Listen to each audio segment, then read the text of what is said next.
今天终于知道，从16岁那天到现在，已经快10年。当时摸着伤口，痛不欲生，却说我觉得还行。善与忍耐，其实不过是执念太深，但为了忍耐，我赔上了那应该青春有活力的灵魂。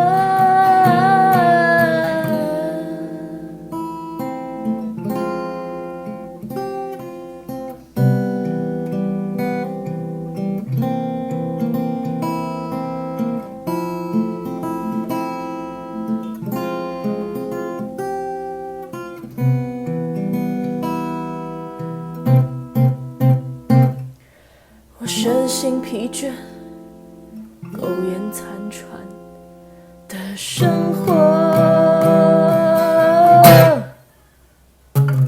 我孤军奋战，阳光普照，都像是在讽刺我。漫漫长路，各有各的路，没人真的想了解我，什么爱与自由，快乐长大，都只是我的生长痛。不要再为了模仿成有价值的人而伤害自己，迟早会撕裂皮肤，让人太早就清醒的看自己血流成河。